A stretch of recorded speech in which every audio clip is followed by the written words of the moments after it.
आज का जो हमारा टॉपिक है, अच्छा बातें बंद करेंगे हम सचिन। आज का जो टॉपिक है वो है वाक्य। ठीक है, वाक्य के बारे में बात करते हैं। तो सबसे पहले हमने देखा था कि कुछ बीच में हमारे टॉपिक आए थे। ठीक है, जैसे कि पहले हमने वर्ण किया, वर्ण से शब्द बने, फिर शब्दों को डिस्कस किया, फिर पदों को डिस्कस किया, है ना। तो इसके बाद जो नेक्स्ट हमारा टॉपिक आता है वो रहता है वाक्य, जो कि शब्दों से मिलकर बनता है। पहले वर्ण, वर्णों से बने शब्द और शब्दों से बने वाक्य। यही चली है सीरीज। ठीक है, तो अब आपने सिंपली मुझे बताना है, हालांकि हम एक बार इसको कल डिस्कस कर चुके हैं, आज थोड़ा शॉर्ट में आपकी रिवीजन भी हो जाएगी और टॉपिक भी हो जाएगा। ठीक है, सबसे पहले आप लोग मुझे बताएंगे कि ये वाक्य का मीनिंग क्या है, होते क्या है वाक्य? क्या शब्दों के सार्थक समूह, राइट। कि जब शब्दों के सार्थक समूह बनते हैं तो उनको क्या कहते हैं? वाक्य कहते हैं। ठीक है, अब मैंने ये सार्थक शब्द क्यों जोड़ा, ये इसका क्या मीनिंग है कि शब्दों के, हाँ जी, कि सार्थक समूह ही क्यों चाहिए? क्योंकि जो शब्द हम यूज कर रहे हैं वो क्या होने चाहिए? मीनिंगफुल होने चाहिए, अर्थपूर्ण होने चाहिए, जिनको हिंदी में बोलते हैं। ठीक है, तो इसीलिए बोला है कि जब शब्दों के सार्थक समूह बनते हैं तो क्या बनता है? वाक्य बनता है। और इन्हीं वाक्यों से भाषा का निर्माण होता है। ठीक है, क्योंकि जब हम एक वाक्य बोलेंगे, दूसरा वाक्य बोलेंगे, वाक्य अपने आप में पूरा कंप्लीट होता है। बोलेगा मतलब जब आप एक वाक्य बोल रहे हैं, इट मीन्स आपने अपनी एक बात खत्म कर दी। ठीक है, लेकिन जब अगर शब्दों में आपको बात करनी पड़े तो जो आप बोलना चाहते हैं, क्या आप वो प्रॉपरली जो भी नेक्स्ट पर्सन है उसको समझा पाएंगे? नहीं हो सकता ना, क्योंकि शब्दों में कितने शब्द जो है हम लोग जब उनको मिलाते हैं आपस में, उसके बाद जाके क्या बनता है? वाक्य बनता है। तो इसीलिए बोला गया है कि वाक्य से ही भाषा का क्या होता है? निर्माण होता है। ठीक है, अब वन बाय वन देखेंगे। ये तो हमने देख लिया कि वाक्य क्या होते हैं, कि जब आपके शब्दों के सार्थक समूह बनेंगे तो वाक्यों का निर्माण होता है। ठीक है, नेक्स्ट बात करते हैं कि इन वाक्यों के तत्व क्या होते हैं, ऐसे कौन कौन से एलिमेंट्स हैं जिनसे मिलकर इन शब्दों का निर्माण होता है। ठीक है, कि बोलने का मतलब है कि जब आप वाक्य को बनाएंगे तो ऐसे कौन कौन से तत्व हैं जो हमारे लिए जरूरी हैं एक वाक्य को बनाने के लिए। ठीक है, हाँ जी, सबसे पहला कौन सा है? सार्थकता।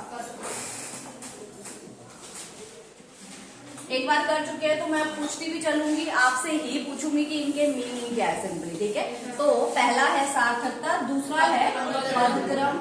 ठीक है, पदक्रम, फिर है अविंति, फिर है आकांक्षा, आकांक्षा। ठीक है, योग्यता, और लास्ट है निकटता।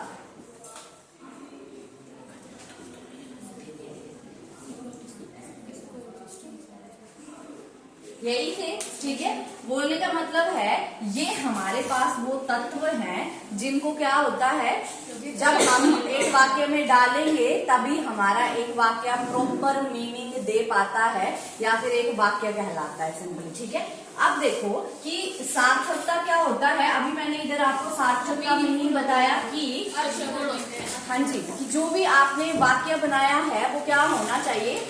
मीनिंगफुल होना चाहिए, मतलब अर्थपूर्ण होना चाहिए। ठीक है, कि वो कुछ ना कुछ आपको मीनिंग देता होना चाहिए, क्योंकि अगर एक वाक्य मीनिंगफुल नहीं रहेगा तो उसका कोई मतलब नहीं रह जाता है सिंपली। ठीक है, तो जो भी शब्द हम एक वाक्य में यूज कर रहे हैं वो सार्थक होने चाहिए। क्या होने चाहिए? सार्थक होने चाहिए। ठीक है, जैसे मान लो मैं बोलूं कि जो हम जैसे शब्दों को यूज करते हैं कि चिड़िया जो है क्या करती है, उसकी आवाज को क्या बोलते हैं हम? चहचहाना। ठीक है, अगर मान लो मैं बोल रही हूँ कि चिड़िया चहचहा रही हैं, है ना, और एक जगह मैं बोल रही हूँ कि चहचहाना जो है, अब ये मीनिंगफुल वर्ड है क्योंकि कुछ ना कुछ हमें मीनिंग दे रहा है, लेकिन मैं बोलूँ कि चिड़िया ची ची कर रही हैं, चिड़िया ची ची कर रही हैं।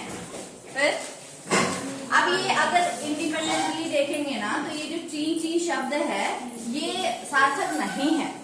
लेकिन अगर मैं जब वाक्य में डाल दूंगा कि चिड़िया ची ची कर रही हैं, तो ये तब थोड़ी मीनिंग हमें दे रहा है कि चिड़ियों की जो आवाज है, वो जो चहचहाना है, उसके लिए हमने ची ची शब्द यूज किया है। क्लियर है इतना? ठीक है। तो क्या बोला है कि जो शब्द हम यूज कर रहे हैं वो सार्थक रहने चाहिए। क्लियर है ये पहला। दूसरा था पदक्रम। अब ये पदक्रम का क्या अर्थ है? कोई एक बताओ। पद में होने चाहिए मैम, कर्ता कर्म और क्रिया होनी चाहिए कि जो पद मतलब शब्दों को जब एक वाक्य में डाल दिया जाता है तो उन्हें पद कह के बुलाते हैं हम। तो बोला है कि ये जो पद है ये क्या होने चाहिए? क्रम में होने चाहिए। कर्ता है, कर्म है, फिर क्रिया आएगी। अगर हम इनको आगे पीछे कर देंगे तो क्या हो जाएगा? शब्द का मीनिंग चेंज हो जाएगा, बदल जाएगा सिंपली। ठीक है। जैसे हम यहाँ पे बोलते हैं कि मुकेश ने राकेश को खाना दिया, तो ये हिसाब से है या नहीं है? करता है कौन? मुकेश। करता कौन है? मुकेश। क्योंकि जो क्रिया है खाना देना वो किसके द्वारा की जा रही है? मुकेश के द्वारा की जा रही है। ठीक है। तो करता है, कर्म है, देन आपका क्रिया है सिंपली। ठीक है। तो ये आपका जो एक वाक्य बनता है ये कैसे बनता है? पदक्रम के हिसाब से बनता है। क्योंकि आगे पीछे अगर राकेश की यहाँ पे ले आए, इसको कर्ता बना दें, इसको इधर ले जाए, आपकी जो क्रिया है उसको आगे ले आए, तो आपका जो वाक्य है वो आगे पीछे हो जाएगा, प्रॉपर मीनिंग नहीं देगा सिंपली। क्लियर है ये? ठीक है। नेक्स्ट है हमारे पास अविंती। अविंती का क्या मीनिंग था? संगीति। क्या था? संगीति। कि जो ये पद हैं, जो शब्द यूज किए हैं हमने, ये आपस में इनकी संगीति, एक शब्द दूसरे शब्द के हिसाब से होता है, तो इनकी संगीति का असर पड़ता है इन पे। ठीक है। जैसे फॉर एग्जाम्पल मान लो मैंने बोला कि मनीषा हलवा खाता है। ठीक है, ये गलत है? गलत है। क्यों? क्योंकि मनीषा जो यहाँ पे कर्ता यूज हुई है वो क्या है? स्त्रीलिंग है ना, लड़की है सिंपली। तो इसमें ये जो क्रिया है वो किसके हिसाब से आनी चाहिए थी? कर्ता के हिसाब से। लेकिन कर्ता लड़की है तो यहाँ पे खाता नहीं, खाती आएगा। तो बोलने का मतलब इसकी संगीति इसके साथ नहीं बन रही है।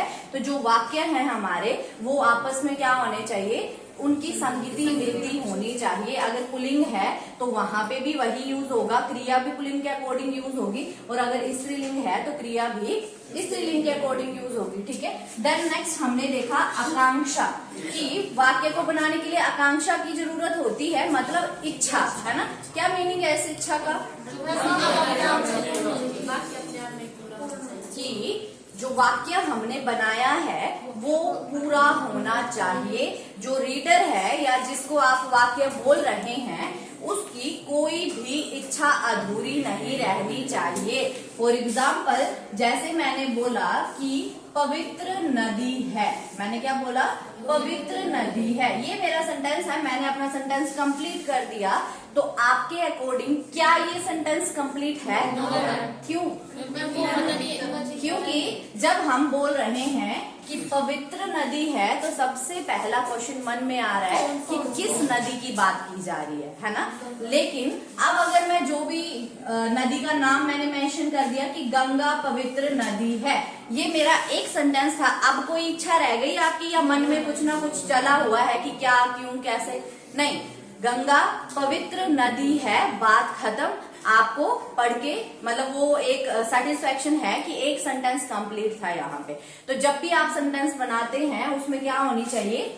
आकांक्षा, की पूरी इच्छा करो, जो मतलब आप बोल रहे हो उसका मीनिंग एक सेंटेंस में होना चाहिए, तब दूसरा सेंटेंस स्टार्ट होता है। ठीक है।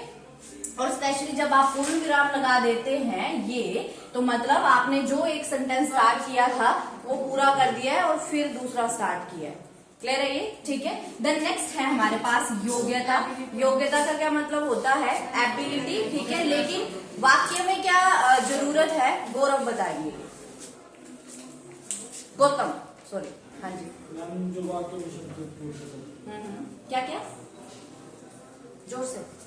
जो वाक्य में जिसकी योग्यता हो उसकी योग्यता कि वाक्यों में जो शब्द यूज किए जा रहे हैं वो योग्य होने चाहिए, मतलब उनमें इतनी एबिलिटी होनी चाहिए कि जो आप बोलना चाह रहे हो वो अर्थ कंप्लीट कर रहे हैं, उसका मीनिंग फुलफिल कर रहे हैं वो सिंपली, ठीक है। फॉर एग्जाम्पल अगर हम बोलते हैं कि गाय हरे रंग के तिनके खाती है,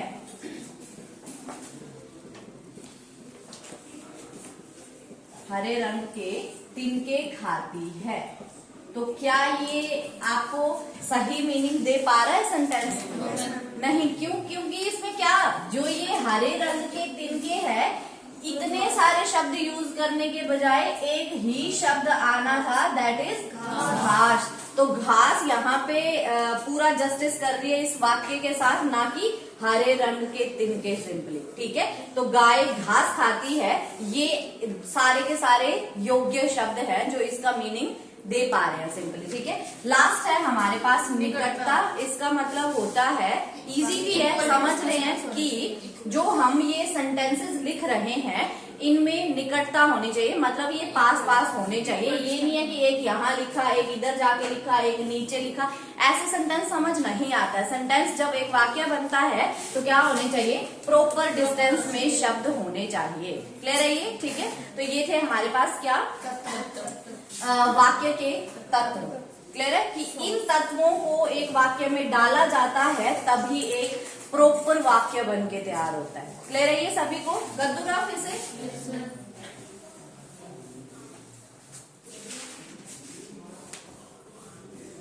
चलो नेक्स्ट पे आते हैं। अब बात करते हैं कि वाक्य के अंग, है ना, वाक्य के अंग कितने होते हैं? कितने अंग है वाक्य के?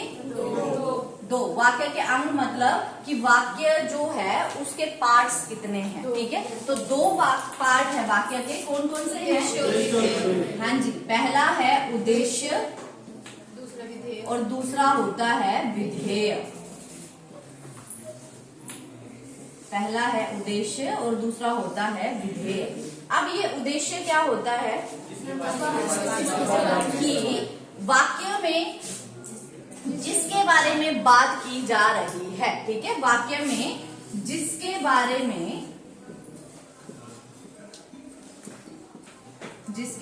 में बात की जाए या बात हो रही है, ये क्या है हमारा? उद्देश्य है, ठीक है। और विधेय क्या है? हाँ जी, ये जो भी था जिसके बारे में बात की जा रही है, इसके बारे में क्या बात की गई है, कि इसके संबंध में, मान लो कर्ता के बारे में जो भी आगे बात की गई है वो क्या कहलाता है? विधेय कहलाता है, ठीक है। जो भी बात की जाए, इसके बारे में जो भी बात की जाए, ठीक है। फॉर एग्जाम्पल, मोहन ने खाना खाया, ठीक है। गाय दूध देती है।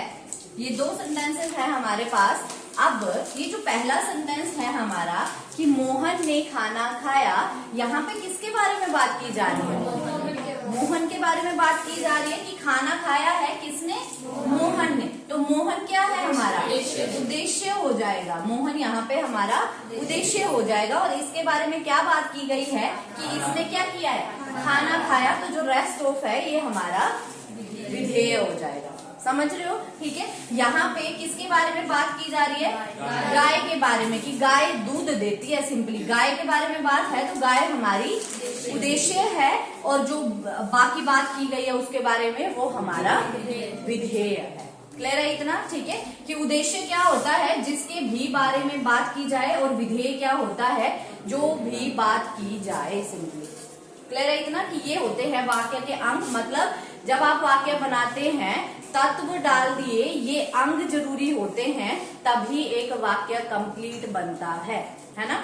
चलो क्लियर है ये भी यहाँ तक? ठीक है। अब जो स्टूडेंट्स पिछले 2 दिन में या फिर कल अब्सेंट थे सिंपली, उनके लिए भी ये रिवीजन हो रही है। तो जब मैं इनके क्वेश्चन सोल्व करने के लिए दूंगी तो आप फिर ऐसे नहीं बोलेंगे कि हम अब्सेंट थे, क्योंकि मैं वापस से करा रही हूँ आप लोगों को। ठीक है, तो सबके पास इसके आंसर्स होने चाहिए। पहली बात तो आपका काम है कि पिछली क्लास में क्या हुआ था ये हमें पता हो। अपने जो भी आपके साथ बैठते हैं या फ्रेंड्स बन ही गए हैं इतने टाइम में, ठीक है, लेकिन फिर भी एक बार रिवीजन हो रही है तो आपको कोई कंफ्यूजन नहीं होनी चाहिए। ठीक है, चलो अब सीधे सीधे आते हैं कि वाक्य के भेद कौन से होते हैं। ठीक है, तो कितने भेद है, कितने आधारों पे बांटा था हमने वाक्य को? 2 आधारों पे बांटा था। ठीक है, कौन कौन से थे? रचना के आधार पर, अर्थ के आधार पर। राइट, वाक्य के भेद। ठीक है, 2 आधारों पे हम मेनली इनको बांटते हैं। पहला था अर्थ के आधार पर वाक्य के भेद, और दूसरा था रचना के आधार पर वाक्य के भेद।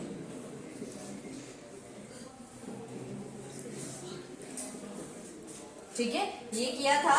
अब देखो कि अर्थ के आधार पर वाक्य के कितने भेद थे?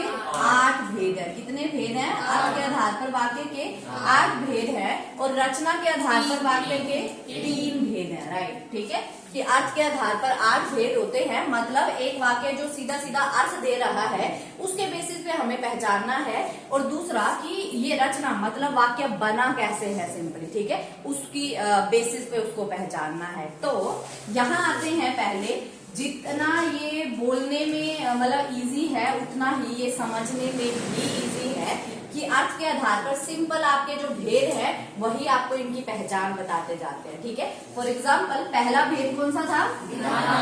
राइट, विधानार्थक वाक्य। विधानार्थक वाक्य पहला हो गया, विधानार्थक वाक्य। ठीक है, दूसरा कौन सा भेद था? निषेधार्थक वाक्य। निषेधार्थक वाक्य। तीसरा है हमारे पास प्रश्नार्थक वाक्य। प्रश्नार्थक वाक्य। चौथा भेद है हमारे पास आज्ञार्थक वाक्य। आज्ञार्थक वाक्य।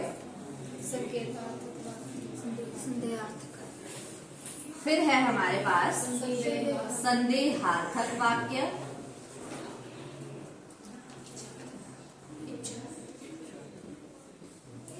ठीक है, ये था 5वां। छठा है हमारे पास इच्छार्थक वाक्य।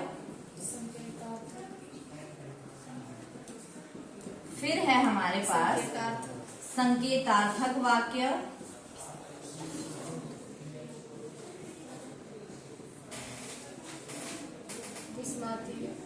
और 8वां है हमारे पास विस्मयादि वाचक वाक्य।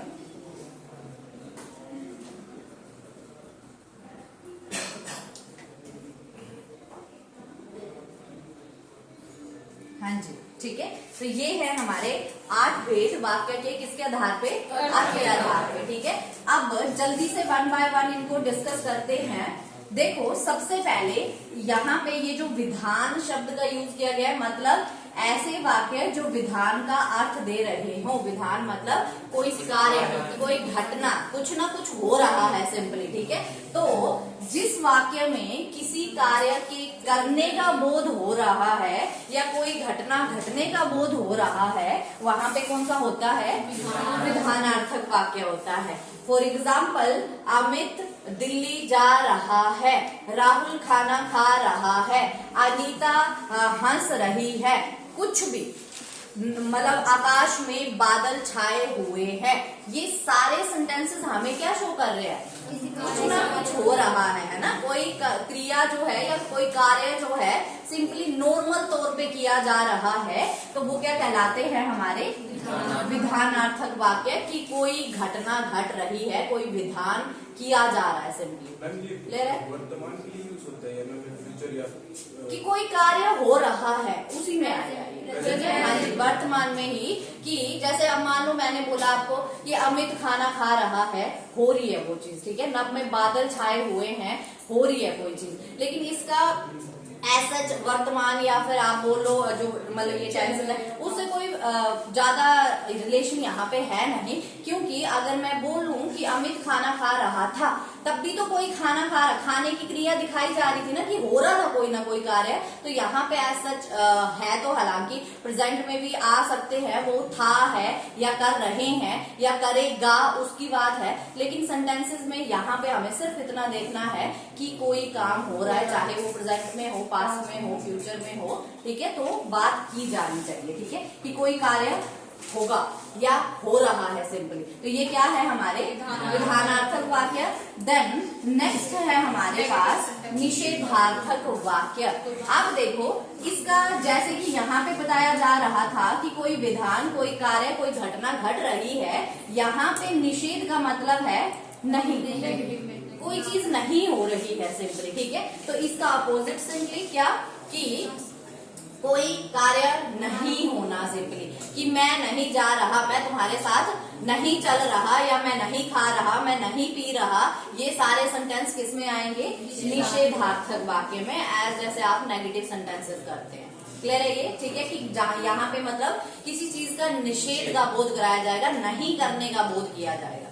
क्लियर है ये, ठीक है, निषेधार्थक वाक्य। अगला है प्रश्नार्थक वाक्य। अब देखो प्रश्नार्थक वाक्य क्या होते हैं, जहां पे आपको वाक्य में प्रश्न मतलब किया जाए, आपको ऐसे लगे कि किसी ने प्रश्न किया है, वहां पे हो जाता है हमारा प्रश्नार्थक वाक्य। तुम कहाँ जा रहे हो, तुम क्या खा रहे हो, तुम किससे मिलने गए थे, ये सब जो है क्या, कौन, किसे, कब, कहाँ, किसका बोध कराते हैं, प्रश्न का बोध कराते हैं। तो जिस वाक्य में प्रश्न देखने को मिलते हैं, वहां पे आपको प्रश्नार्थक वाक्य कहलाता है वो आपको, ठीक है। नेक्स्ट है आज्ञार्थक वाक्य। ये भी आपको सीधा सीधा मीनिंग दे रहा है। आज्ञा मतलब परमिशन देना, है ना, कि आपको कोई आज्ञा दी गई है, परमिशन दी गई है। तो जिन वाक्यों में आज्ञा या एक और शब्द जुड़ेगा आदेश, ठीक है, जिन वाक्यों में परमिशन या ऑर्डर का बोध हो, वहां पे क्या हो जाता है, आज्ञार्थक वाक्य सिंपली, कि तुम खिड़की बंद कर दो, तुम यहाँ जाओ, तुम नहीं बोल सकते, तुम नहीं कर सकते, ठीक है। कि जैसे नॉर्मली बोला गया है कि जैसे कोई पूछ रहा है, किसी ने परमिशन मांगी है और मैंने उनको आंसर कर दिया कि हाँ तुम जा सकते हो, है ना, या फिर मैं ऑर्डर दे रही हूँ तो मैं बोलूंगी कि तुम खड़े हो जाओ, तुम क्लास से बाहर निकलो। ये सारा क्या है, आदेश या फिर आपका ये जो अनुमति है, इसका बोध होता है इन शब्दों में, किसमें, आज्ञार्थक वाक्यों में, ठीक है। नेक्स्ट है हमारे पास संदेहार्थक वाक्य। संदेहार्थक वाक्य, संदेह का मतलब होता है डाउट, ठीक है। तो जिन वाक्यों में संदेह या संभावना का बोध होता है, वो आपके कहलाते हैं संदेहार्थक। दूसरा कौन सा शब्द है, संभावना, डाउट या पॉसिबिलिटी सिंपली, ठीक है। तो मान लो आज बोला जाए कि शायद दिन में धूप निकल आए, शायद दिन में धूप निकल आए, पॉसिबिलिटी है कि निकल सकती है ना, हो सकता है निकल जाए, तो वहां पे कौन सा है, संदेहार्थक वाक्य। और मैं बोल रही हूँ कि माता जी आगरा पहुंच गई होंगी, वहां क्या है, डाउट है, संदेह है कि निकल तो गई हैं घर से, बट ये नहीं पता है अब कि अभी तक पहुंची हैं या नहीं पहुंची हैं, तो उस केस में डाउट है हमें सिंपली, ठीक है। तो वहां पे भी कौन सा हो जाएगा, संदेहार्थक, क्योंकि चाहे आपका हो संदेह, चाहे हो आपकी संभावना, दोनों ही कंडीशन में क्या आएंगे, संदेहार्थक वाक्य आएंगे, ठीक है। अगला है इच्छार्थक वाक्य।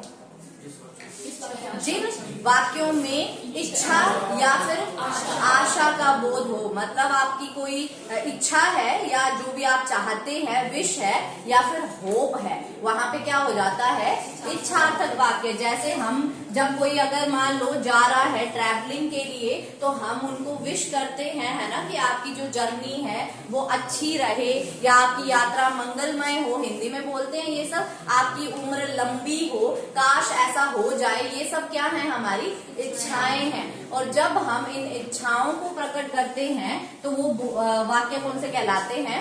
इच्छार्थक वाक्य कहलाते हैं। क्लियर है? नेक्स्ट पे आते हैं संकेतार्थक वाक्य। अब देखो, ऐसे वाक्य जिसमें संकेत का बोध हो, लेकिन संकेत के साथ साथ एक और चीज आती है, शर्त। ठीक है, कि जिन वाक्यों में संकेत या शर्त का बोध होता है वो हमारे संकेतार्थक वाक्य कहलाते हैं। फॉर एग्जाम्पल, आपको बोला गया कि यदि परिश्रम कर लेते तो मार्क्स जो है अच्छे आते।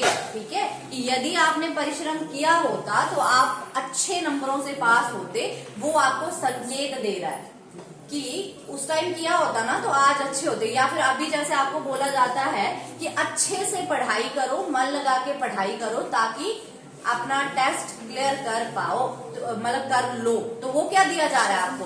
संकेत दिया जा रहा है, इशारा दिया जा रहा है कि कर लो भाई मेहनत अभी। ठीक है, और शर्त क्या होती है? मान लो आप बोल रहे हैं कि आपका कोई दोस्त है, ये पढ़ेगा मैं तभी पढ़ूंगा, कि अगर ये पढ़ेगा ना मैं तभी पढ़ने वाला हूँ। मोहन दिल्ली जाएगा तो मैं भी जाऊंगा, इसका क्या मतलब है? शर्त का बोध कराया जा रहा है। वो एक जो जिद, एक शर्त है वो शो हो रही है। तो जहां पे चाहे आपको संकेत दिया जा रहा हो, चाहे शर्त का बोध करवाया जा रहा हो, दोनों ही कंडीशंस में वाक्य कौन सा होगा? संकेतार्थक वाक्य होता है। क्लियर है ये? अगला है हमारे पास और लास्ट है विस्मयादि वाचक वाक्य। विस्मयादि मतलब अचानक सडन फीलिंग्स को एक्सप्रेस करने वाले शब्द। जैसे आप दुखी हुए, आप खुश हुए, आप आश्चर्य में हैं या आप शोक में हैं, तो इन शब्दों को एक्सप्रेस करने के लिए, मतलब इन फीलिंग्स को एक्सप्रेस करने के लिए जिन शब्दों का यूज किया जाता है वो हमारे क्या कहलाते हैं? विस्मयादि वाचक। फॉर एग्जाम्पल, वाह मौसम बहुत अच्छा है, या फिर आप बोलते हैं छी छी ये मैंने क्या देख लिया, या फिर आप बोल रहे हैं कि ओ ये तो गलत हो गया। तो ये कुछ ना कुछ आपकी डिफरेंट फीलिंग्स को शो कर रहा है, वो चाहे दुख की हो, खुशी की हो, आश्चर्य की हो, शोक की हो, कुछ भी हो, वो आपके क्या कहलाते हैं? विस्मयादि वाचक वाक्य। और इन वाक्यों की पहचान क्या होती है कि ये जो वाक्य हैं, जैसे वाह, अरे, ठीक है, फिर आपका आ गया छी, फिर आपका आ गया क्या क्या थे?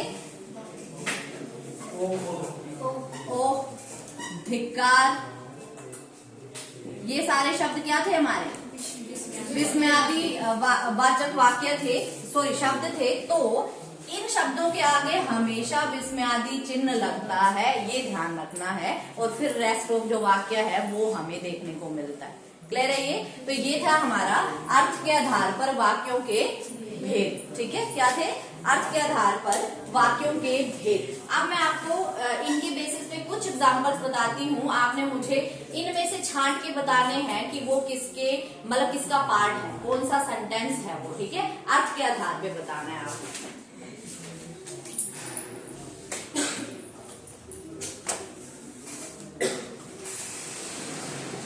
और जिससे मैं पूछूंगी वही आंसर करेंगे, बाकी कोई नहीं बोलेगा। ठीक है, तो सबसे पहले हिमांशु, मैं आपसे क्वेश्चन पूछ रही हूँ कि सेंटेंस है यह खिड़की बंद कर दो। यह खिड़की बंद कर दो किस चीज का बोध करा रहा है? आज्ञा का। किस चीज का? आज्ञा का। कि मैंने आपको क्या बोला है? ऑर्डर दिया है कि ये खिड़की बंद कर दो, सिंपली। तो कौन सा सेंटेंस हो जाएगा? आज्ञार्थक। राइट, ठीक है। नेक्स्ट मैंने बोला आज आंधी नहीं आएगी। पिंकी, आज आंधी नहीं आएगी। सोचो, आज आंधी नहीं आएगी किस चीज का बोध करा रहा है? निषेध। नहीं आएगी, वो नहीं कर रहा है आपको, मतलब किसी चीज के निषेध के बारे में बात कर रहा है कि आंधी नहीं आएगी। तो कौन सा वाक्य है? निषेधार्थक वाक्य है। ठीक है, थोड़ा सा बस इनके सेंस करना है क्योंकि आंसर तो आपके इनके शब्दों में ही है। ये जो आपको भेद दिए गए हैं इसी में आंसर्स हैं। ठीक है, नेक्स्ट एग्जाम्पल है ओ ये क्या अनर्थ हो गया। केवल विस्मयादि, क्योंकि ये जो ओ शब्द हुआ है और आगे वाक्य है कि ये क्या अनर्थ हो गया, मतलब ऑब्वियसली हमें बुरा लगा है, मतलब दुख हुआ है इस चीज को देख के, तो हमने उसके लिए उस दुख को एक्सप्रेस करने के लिए शब्द क्या यूज किया, ओ। फिर आगे ये क्या अनर्थ हो गया, सिंपल। क्लियर है? तो कौन सा वाक्य है ये, विस्मयादि, बिल्कुल सही। फिर है यदि परिश्रम करते तो फेल ना होते, यदि परिश्रम करते तो फेल ना होते, दिलीप। कौन सा वाक्य है, संकेतार्थक, क्योंकि आपको क्या दिया जा रहा है, संकेत, कि यदि तुमने परिश्रम मेहनत की होती तो फेल नहीं होना पड़ता आज आपको, ठीक है। तो वहां पे किस चीज का बोध हो रहा है, संकेत का। तो कौन सा वाक्य हो गया, संकेतार्थक वाक्य, बिल्कुल सही, ठीक है। नेक्स्ट,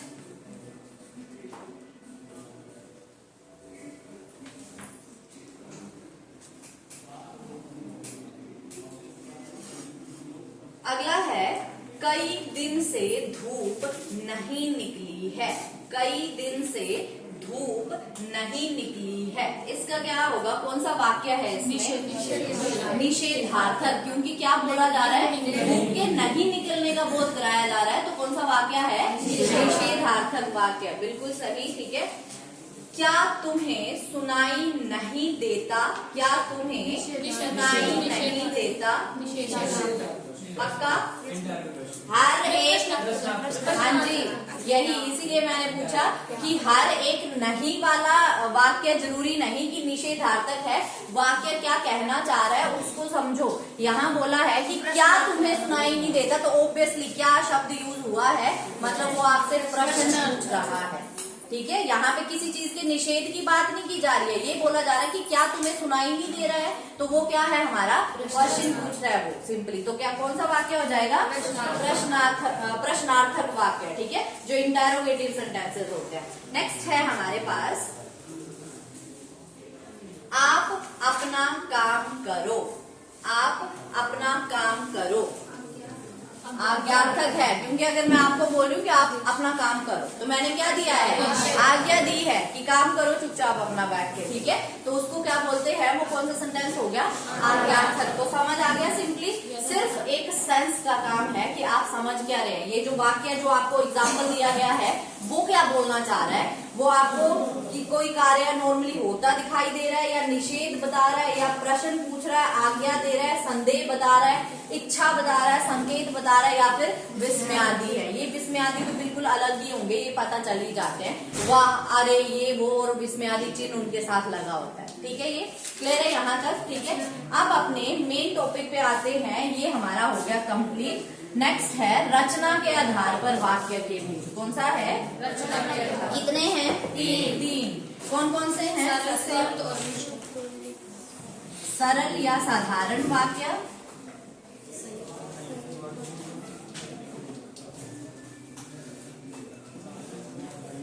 दूसरा है संयुक्त वाक्य, और तीसरा है मिश्र वाक्य। सरल या साधारण वाक्य, संयुक्त वाक्य और मिश्र वाक्य, सिंपली ये तीन भेद हैं। किसके आधार पे है, लेकिन रचना के आधार पे कि एक सेंटेंस बना कैसे है हमारा, ठीक है। अब देखो, ये जो सरल वाक्य है या साधारण वाक्य है, इसकी पहचान क्या होती है। अभी जो हमने पीछे किए थे ना वाक्य के अंग, हमने बोला था कि दो हैं, कौन से, एक है उद्देश्य और एक है विधेय। तो सीधी सीधी पहचान है सरल वाक्य की कि जिस वाक्य में एक ही उद्देश्य और एक ही विधेय होगा वो हमारे सरल वाक्य कहलाते हैं। जिन वाक्यों में एक उद्देश्य और एक विधेय होता है वहां हमारा सेंटेंस क्या हो जाता है, सरल वाक्य कहलाता है। कि एक ही उद्देश्य रहेगा, मतलब जिसके बारे में बात की जा रही है वो भी एक ही होगा, और उसके बारे में जो भी बात की जा रही है वो भी एक ही बात होगी, सिंपली, ठीक है। चाहे सेंटेंस लंबा हो, बात एक ही होनी चाहिए, सिंपली। दो बातें अगर आई तो वो हमारा सरल वाक्य नहीं कहलाएगा, क्योंकि दो या दो से अधिक संयुक्त और मिश्र में आते हैं, ठीक है। तो इसका एग्जाम्पल, रजनी खाना बना रही है। इसमें आपका उद्देश्य क्या है? रजनी। और विधेय क्या है? राइट, खाना बना रही है ना। तो उद्देश्य ये हो गया, एक ही है, विधेय ये हो गया, मतलब एक ही बात की जा रही है कि वो खाना बना रही है। तो ये आपका अगर एक ही उद्देश्य है, एक ही विधेय है, तो वाक्य हमारा कौन सा है? सरल वाक्य है। क्लियर है यहाँ तक? ठीक है। एक और एग्जाम्पल देख लेते हैं इसका। एक मिनट। हाँ, कल बहुत ठंड थी या मैं पत्र लिखता हूँ। कल बहुत ठंड थी, इसमें क्या है? कल। कल क्या है? उद्देश्य है, क्योंकि बात किसके बारे में की जा रही है? कल के बारे में। और बहुत ठंड थी, ये क्या है? विधेय है। यहाँ पे भी एक ही उद्देश्य, एक ही विधेय, तो वाक्य कौन सा है? सरल वाक्य है। ठीक है। एक और सेंटेंस कौन सा बोला था? मैं पत्र लिखता हूँ। ठीक है। तो मैं क्या है, मतलब किसके बारे में बात की जा रही है? वो जो मैं, जिसके लिए मैं यूज हो रहा है, उसके लिए मतलब वो उसकी बात की जा रही है। और क्या बात की जा रही है? कि वो पत्र लिख रहा है सिंपली। तो वो क्या है? हमारा विधेय है। तो एक ही उद्देश्य, एक ही विधेय है, तो वहां पे भी क्या हो जाएगा? सरल वाक्य। ठीक है। तो नेक्स्ट पे आते हैं, अगला है हमारे पास संयुक्त वाक्य। यहाँ मैंने कल आपको एक बात बताई थी समझाने के लिए सिंपली, कि अब जहाँ पे दो या दो से अधिक वाक्य होंगे, पहली बात दो या दो से अधिक वाक्य होंगे, लेकिन मिश्र में भी दो या दो से अधिक होते हैं, तो दोनों में डिफरेंस क्या है? मेन डिफरेंस ये है कि जो संयुक्त वाक्य है, इसमें समान अधिकार वाले वाक्य आते हैं। क्या आते हैं? समान अधिकार वाले वाक्य आते हैं। मतलब जो दोनों वाक्य यूज किए गए होंगे वो समान अधिकार रखते होंगे। एक वाक्य दूसरे के बिना कंप्लीट, मतलब ऐसे नहीं होगा कि अगर हम दूसरा वाक्य नहीं बोलेंगे तो पहला वाला इनकम्प्लीट है, वो कंप्लीट नहीं है। पहला वाक्य बोलोगे तो वो कंप्लीट है, दूसरा सिर्फ हम उसकी और बात को बढ़ाने के लिए जोड़ रहे हैं सिंपली। और, तथा, अथवा, इन सब चीजों से जो हम एक और वाक्य जोड़ देते हैं, है ना। और मिश्र वाक्य में क्या है? एक वाक्य दूसरे के ऊपर आश्रित रहता है, डिपेंड रहता है सिंपली। तो यहाँ पे आश्रित होते हैं और ऊपर संयुक्त में क्या होते हैं? समान अधिकार वाले वाक्य होते हैं। एक ही मेजर डिफरेंस है सिंपली इनमें। ठीक है। एग्जाम्पल देखते हैं हम और उनसे पहचानेंगे कि आपके संयुक्त और मिश्र में डिफरेंस क्या है। फॉर एग्जाम्पल, मान लो मैंने बोला मोहन ने खाना खाया और सो गया। मोहन ने खाना खाया।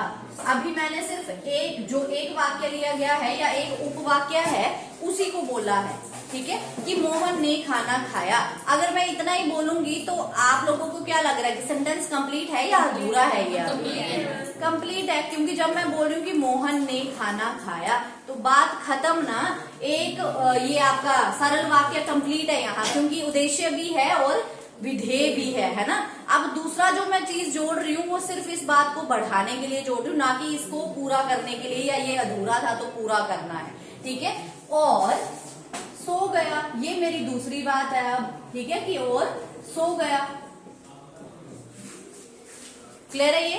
तो जब आप एक वाक्य देखते हैं और ये आपको इसकी जरूरत नहीं थी, इसको पूरा करने के लिए इसकी जरूरत नहीं थी, ये सिर्फ हमने दूसरी बात कही है। ठीक है, तो इसीलिए ये क्या कहलाएगा?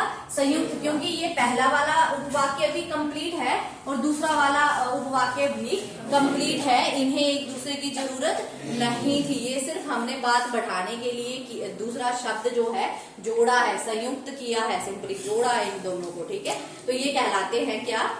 संयुक्त वाक्य। मिश्र वाक्य में मैंने क्या बोला कि डिपेंडेड होते हैं, आश्रित होते हैं। फॉर एग्जाम्पल, जैसे मैंने जो घड़ी खरीदी, मैंने जो घड़ी खरीदी, अभी एक ही उपवाक्य की बात करते हैं। ठीक है, मैंने जो घड़ी खरीदी, अब ये मेरा उपवाक्य है एक। ठीक है, क्योंकि इसमें 2 या 2 से अधिक चाहिए होते हैं।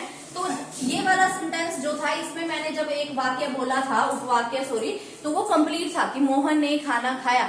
दूसरे की जरूरत नहीं थी इसको कंप्लीट करने के लिए, ये कंप्लीट था अपने आप में। लेकिन अब मैंने बोला कि मैंने जो घड़ी खरीदी, ये मेरा पहला उपवाक्य है। तो आपको क्या लग रहा है, सेंटेंस कंप्लीट है या अभी कुछ सेंस हो रहा है कि नहीं कुछ होना चाहिए था आगे? होना चाहिए था, नहीं है ना ये कंप्लीट, क्योंकि ये जो शब्द जो आया, ये थोड़ा सा डाउट क्रिएट कर रहा है कि किसकी बात की जा रही है, कि मैंने जो घड़ी खरीदी थी। सीधा ही क्वेश्चन आ रहा है मन में, कौन सी घड़ी, है ना? तो मैंने जो घड़ी खरीदी वो खराब निकली, वो खराब निकली। अब सेंटेंस कंप्लीट है या नहीं है? हाँ जी, कि ये जो अब मैं जो की बात की जा रही थी उसका मैंने आंसर दिया कि वो खराब निकली है सिंपली। तो यहाँ सेंटेंस क्या हो गया, कंप्लीट हो गया। लेकिन जब तक मैं इसमें दूसरा सेंटेंस नहीं लगाती, दूसरा उपवाक्य नहीं लगाती, ये अधूरा था।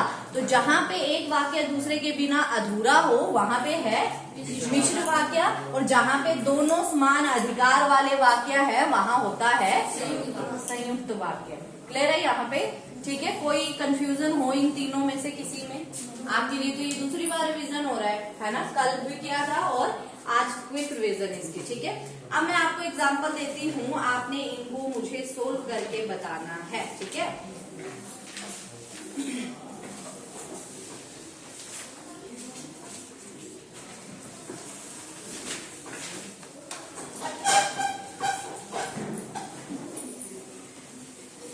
संतों ने कहा कि अहिंसा परम धर्म है।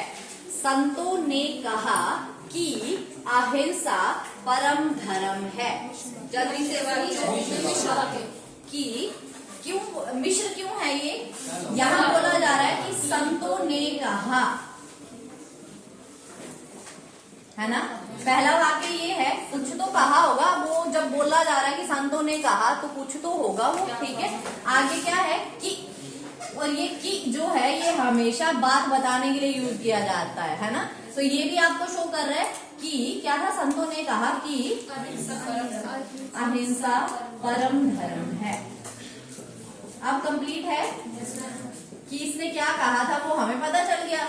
ठीक है, तो ये वाक्य क्या हो गया, कंप्लीट हो गया। तो जब ये वाक्य, एक वाक्य दूसरे के बिना अधूरा था, तब क्या हो रहा था, पता चल रहा है हमें कि मिश्र है, डिपेंड कर रहा है दूसरे वाक्य पे, एक वाक्य कंप्लीट होने के लिए सिंपली। ठीक है, तो किसका एग्जांपल था ये? मिश्र का, बिल्कुल सही। ठीक है, मिश्र का था। नेक्स्ट, मैंने एक बालक देखा जो बहुत मोटा था। मैंने एक बालक देखा जो बहुत मोटा था। मिश्र वाक्य कि मैंने एक बालक देखा, जो ये जो शब्द है, ये जो कि शब्द है, ये सारे हमें डिपेंडेंसी बताते हैं कि पहले के पूरा करने के लिए हम दूसरी चीज यूज कर रहे हैं। ठीक है, तो ये भी क्या था, हमारा मिश्र वाक्य था। सही है। रमेश कल आया और आज चल दिया। रमेश कल आया और आज चल दिया। संयुक्त और तथा अथवा ये सब किसमें यूज होते हैं?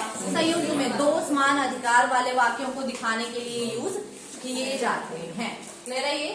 ठीक है, तो ये थे हमारे कुछ एग्जाम्पल्स किसके, रचना के आधार पर वाक्यों के भेद के। सभी को समझ आ गए, चाहे अर्थ वाले में हो चाहे रचना वाले में हो। क्लियर है सभी को? तो मैं आपको कुछ क्वेश्चन सोल्व करने के लिए देती हूँ, आपने वो करने हैं। ठीक है।